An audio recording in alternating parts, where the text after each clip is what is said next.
Bonjour, aujourd'hui nous allons voir les 5 raisons de pourquoi votre cheval est lent dans ses postérieurs et fainéant dans son activité. Alors, une des premières raisons, c'est le manque d'habitude, c'est-à-dire que vous montez à cheval et vous laissez votre cheval aller tout doucement, tout tranquille, à un rythme qui est trop lent. L'idée, c'est que vous montez à cheval et vous faites comprendre à votre cheval que c'est l'heure de travailler. À partir du moment où vous posez l'essai dans la selle, c'est au travail. Donc là, Espoir est tout endormi et tout tranquille. Hop, je vais mettre mes jambes et je vais lui dire on est au travail, on se met dans le mouvement et voilà. Il faut qu'elle soit tout de suite dans une habitude, c'est tu as la selle sur le dos, tu as ton cavalier sur le dos, ça veut dire travail.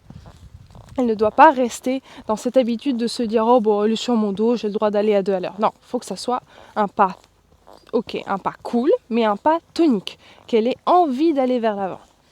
La deuxième raison, et pas des moindres, c'est qu'il y a trop de jambes. Trop de jambes tue la jambe.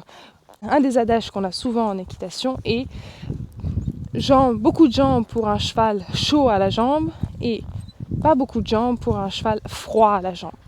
Donc souvent, on va avoir tendance avec des chevaux froids à mettre énormément de jambes. Et le fait de mettre énormément de jambes de cette façon, à chaque fois les faire droite, gauche, droite, gauche, droite, gauche, va rendre le cheval froid et complètement insensible et complètement imperméable. Donc vraiment essayez de, quand vous mettez la pression de jambe, mettre la pression et hop, dès que vous avez la réponse, hop, relâchez la jambe. Et dès le cheval commence à freiner, vous mettez une petite pression et ça repart. Et toujours récompenser le fait qu'il s'est porté vers l'avant par le « je te récompense, je ne demande plus rien ». La troisième raison est le contact. Des cavaliers qui s'accrochent aux rênes, qui par un manque de bonne position va s'agripper aux rênes et donc freiner le cheval. Voilà, très imagé, le cavalier qui va s'accrocher à la bouche du cheval et du coup va être obligé de biller dedans parce que là vous voyez l'automatisme d'Espoir, je tire dessus, hop, elle freine. L'idée non, c'est d'apprendre à suivre le contact, à aller vers la bouche du cheval et de cette manière lui donner envie de se porter dans le mouvement en avant.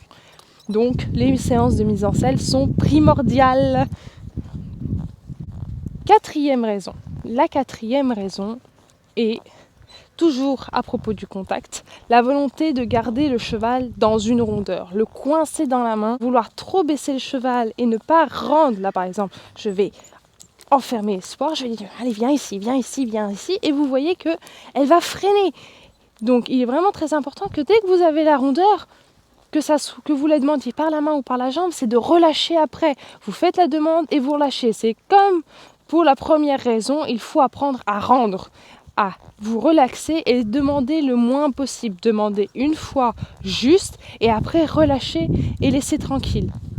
Et la dernière raison, pas des moindres, qui est vraiment très très importante, et c'est un check-up régulier à faire, c'est la visite de l'ostéo ou un problème de santé qui empêcherait votre cheval de pouvoir fonctionner correctement dans son dos et correctement dans ses postérieurs.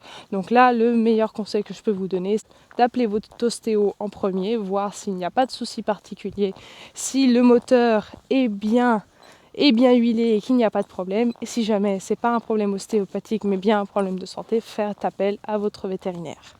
J'espère que cette vidéo aura pu vous aider. Je vous souhaite une excellente progression. À très bientôt.